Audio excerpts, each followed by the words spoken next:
Hi everyone, how to be dangerously confident in 2026।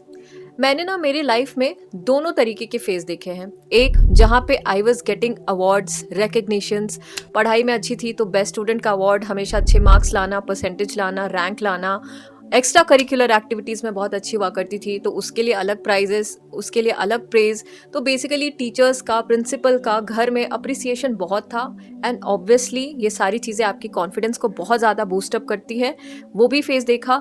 और एक वो फेज़ भी देखा जहाँ पे आई वॉज फेलिंग मिजरेबली, मतलब इतना ज़्यादा कि जो परसेंटेज पे हुआ करती थी वहाँ से सीधा नीचे शैटर करती गई। फिर उसके बाद लोगों का कंपैरिजन देखा, क्रिटिसिज्म देखा और ख़ुद को बहुत ही ज़्यादा नीची नज़रों से देखना भी शुरू किया। एंड बहुत ऑब्वियसली मैंने मेरा कॉन्फिडेंस भी खो दिया।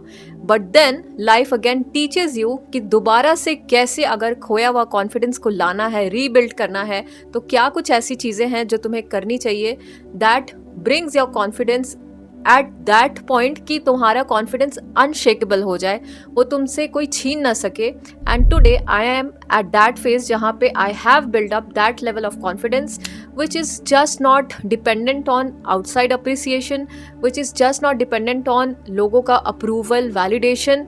एंड इट्स ऑल अबाउट कि अंदर का जो कॉन्फिडेंस है वो इतना पक्का हो जाए कि तुमसे कोई चाह के भी वो चीज़ छीन ना सके और वो तुम्हें लाइफ का ना वो फेलियर वाला फेज सिखाता है। And today I am going to share all those learnings which my failure has taught me to build this level of confidence again in my life. सो चलो शुरुआत करते हैं बिना देर किए हुए। Let's start the video. सबसे पहला point, check your belief system to build your confidence. Belief system कहे तो your own thoughts, belief, feeling about your own self. तुम खुद के प्रति कैसा फील करते हो, खुद को लेकर के क्या सोचते हो, खुद के साथ कैसी बातें करते हो, ये बताता है कि तुम्हारा बिलीफ सिस्टम खुद के प्रति क्या है and why it is important. देखो ये जो बिलीफ सिस्टम है ना, ये ठीक उस बेस की तरह है जो बिल्डिंग को बहुत या तो स्ट्रॉन्ग बना सकता है या फिर बहुत ही वीक बना सकता है।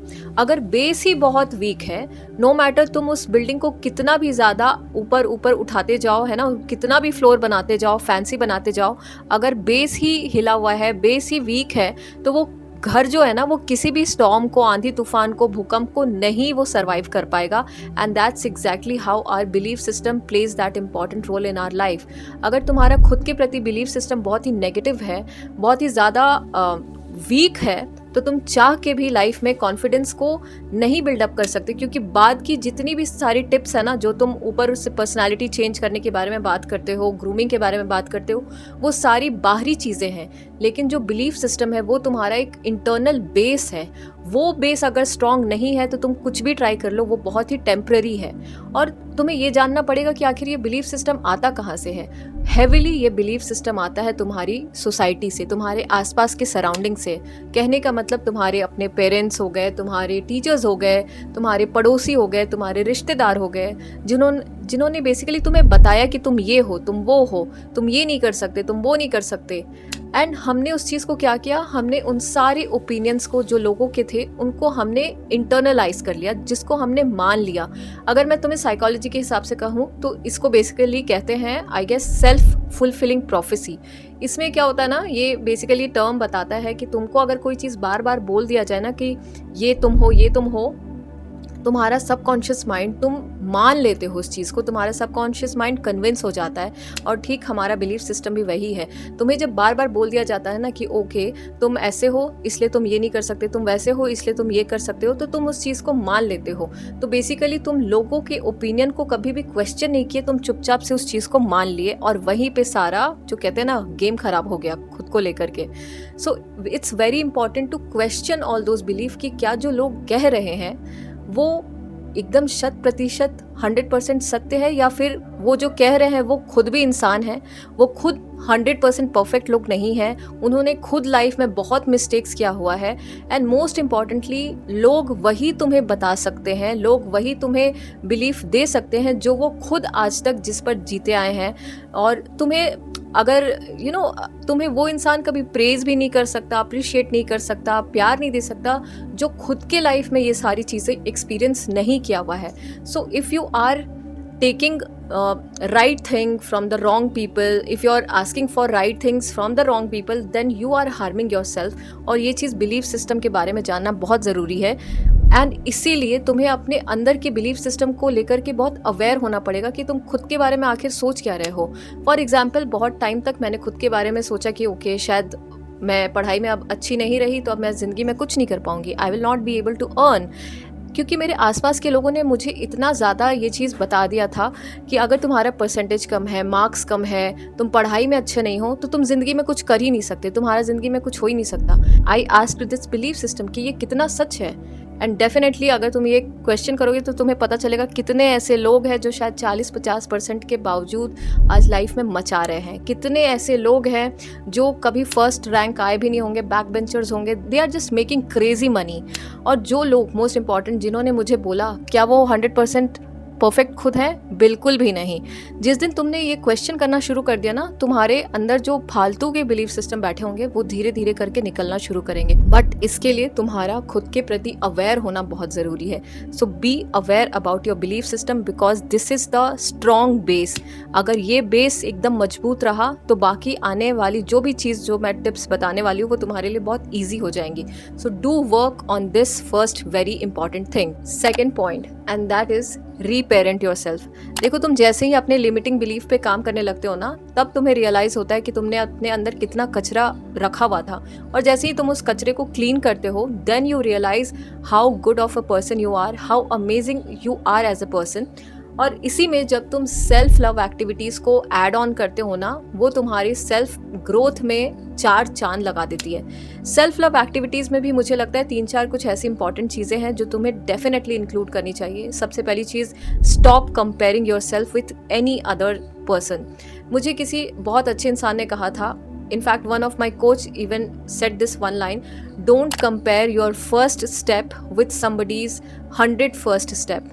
तुम क्या करते हो ना, तुमको सोसाइटी ने वैसे कंडीशन किया होता है कि देखो तुम्हारे एज का इंसान आज कहाँ से कहाँ पहुँच गया, तुम कहाँ रह गए। लेकिन जब तुम्हें ये रियलाइज़ होता है कि उस इंसान ने तुम्हारी जर्नी कभी फेस ही नहीं की है, तुम्हारे चैलेंजेस कभी नहीं देखे हैं, तुम्हारी लाइफ का एक दिन नहीं वॉक इन किया है, then how can you expect that other person to feel your journey, to live your journey, and most important to be the person who you are. तुम्हें भगवान ने एक इकलौता बना के भेजा है। बहुत इंपॉर्टेंट चीज़ याद रखना, तुम आए हो अकेले, तुम इस दुनिया से जाओगे भी अकेले।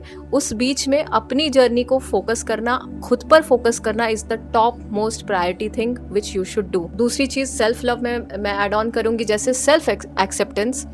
सबसे इम्पॉर्टेंट चीज़ है, जैसे भी तुम हो इस वक्त, खुद को एक्सेप्ट करना, खुद की बॉडी को एक्सेप्ट करना, खुद के स्किन टोन को एक्सेप्ट करना, खुद के इनकम लेवल को एक्सेप्ट करना।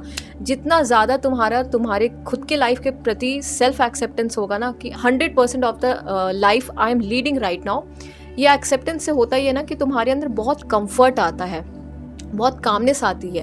और जितना ज़्यादा तुम कंफर्ट फील करते हो ना, उतना ही ज़्यादा वो चीज़ तुम्हारा कॉन्फिडेंस बन के रिफ्लेक्ट करती है। कॉन्फिडेंट इंसान ना बहुत कंफर्टेबल और सिक्योर्ड होता है अपने लाइफ में। उसको घंटा नहीं फ़र्क पड़ता कि दूसरे की लाइफ में क्या कुछ हो रहा है, नहीं हो रहा है, बिल्कुल भी नहीं। वो अपने को लेकर के और अपने लाइफ को लेकर के 100% एक्सेप्टिंग है। फिर तीसरी चीज़ तुम सेल्फ लव में ये कर लो कि तुम for example self growth activities, self respect को अपने लाइफ में लाना, बाउंड्री क्रिएट करना, ना बोलना सीखना, सेल्फ ग्रोथ एक्टिविटीज़ को इंक्लूड करना। फॉर एग्जांपल ग्रूमिंग हो गया, कम्युनिकेशन पे काम हो गया, पर्सनालिटी को इन्हेंस करना हो गया, इंग्लिश नहीं आती तो इंग्लिश सीखना, हर वो चीज़ करना जो तुम्हारे पर्सनालिटी को ग्रो कराए। All these are included in your self love activities which you should definitely do. तुम्हारा कॉन्फिडेंस लेवल 10x बढ़ जाएगा। Third point is face your fears no matter what. देखो, तुम्हें ना कोई भी चीज़ लाइफ में तब तक ही डरा सकती है जब तक तुम उस चीज़ से डर रहे हो। जिस दिन तुम उस चीज़ से 1-on-1 फेस कर लिए ना, वो चीज़ अपना पावर तुम्हारे प्रति खो ही देती है। मैं इस चीज़ को बताती हूँ मेरे एग्जाम्पल से। मुझे ना बहुत टाइम तक ट्रैवलिंग का परमिशन नहीं था ऑन माई ओन। मुझे मेरी मम्मी बिल्कुल स्ट्रिक्टली, मतलब कहीं भी बाहर ट्रैवल करने के लिए नहीं देती थी, खास करके सोलो तो कभी भी नहीं। इनफैक्ट ऐसा हाल था कि मतलब कॉलेज लाइफ तक पापा मेरे को कॉलेज छोड़ने भी आते थे और कॉलेज से लेने के लिए भी आते थे। But one day I said to my mother कि नहीं, अभी मेरे को अकेले आने जाने दो, कोई बात नहीं, देखेंगे जैसा होगा देखा जाएगा। ऑब्वियसली फर्स्ट टाइम जब ट्रैवल करा 50-60% ऐसे ही घट गया। दूसरी बार किया और ज़्यादा घट गया एंड तीसरी बार से तो आई स्टार्टेड एन्जॉइंग ट्रैवलिंग और मुझे पता ही नहीं था कि ट्रैवलिंग मेरे लिए इतना थेरेपी की तरह काम करता है and today I love travelling और मैंने पता नहीं कितने सोलो ट्रिप्स मारे हैं। तो जो एक आपको अंदर डर बैठा दिया जाता है ना, और जब तक आप उससे डर रहे होते हो तभी तक वो चीज़ डराती है। एक बार आप फेस कर लो, वो चीज़ वहीं पे अपना पावर खत्म कर देती है। Last but definitely not the least is your clarity. देखो, कॉन्फिडेंस कम्स विथ क्लैरिटी। तुमको कहीं जर्नी में जाना भी है ना, तो तुम्हें पता होता है कि तुम्हारा पिकअप जगह क्या है, तुम्हारा फाइनल डेस्टिनेशन जगह क्या है। और जब ये दोनों की क्लैरिटी होती है तब तुम बीच की जो जर्नी होती है ना, वो तुम एंजॉय कर रहे होते हो। ठीक वैसा ही सेम टू सेम हमारी लाइफ में होता है। चाहे वो हेल्थ हो, रिलेशनशिप हो, करियर हो, मनी हो, तुम्हें पता होना चाहिए कि तुम्हें चाहिए क्या, तुमको जाना कहाँ है, तुमको एग्जैक्टली लाइफ में चाहिए क्या। उस चीज़ की क्लैरिटी अगर नहीं होती है ना, तभी लाइफ ना बहुत मीनिंगलेस लगती है, पर्पसलेस लगती है और तुम लाइफ में बहुत ही लॉस्ट या एम्प्टी फील करते हो, जो आज के डेट में बहुत ही लोग कर रहे हैं। लेकिन अगर तुम अपना पूरा टाइम सबसे पहले बिना कोई हार्डवर्क हासिल किए हुए इस बात में लगाते हो कि मुझे लाइफ में चाहिए क्या, उस चीज़ की क्लैरिटी में जब तुम पूरा टाइम देते हो, तब तुम्हारे सामने यूनिवर्स भी तुमको रास्ता दिखाते हैं। और ये मैं इसलिए कह रही हूँ क्योंकि मेरे साथ ये एग्जैक्टली हुआ है। मैं करियर के टाइम पे पूरी तरह से लॉस्ट थी, मुझे पता ही नहीं था कि मुझे करना क्या है। 2-3 ऑप्शंस मैंने ट्राई भी करा, इसके पहले यूपीएससी का एग्ज़ाम देने का ट्राई करा, उसके पहले जॉब का ट्राई करा, बट कहीं ना कहीं कुछ ना कुछ तरीके से फेल हुई। बट उसके बाद भी लगता रहा कि करना क्या है, भगवान जी मुझे रास्ता दिखाओ। And I got guided by universe in a very unique way, जो जिसके बारे में मैं कभी और बात करूंगी। लेकिन जब तुम अपना पूरा फोकस क्लैरिटी पे रखते हो कि जब तक मुझे क्लैरिटी नहीं मिलेगी तब तक मैं आगे कोई एक्शन नहीं लूँ, तब भगवान भी तुम्हारा हेल्प करते हैं और उस क्लैरिटी के साथ तुम्हें कॉन्फिडेंस भी मिलता है।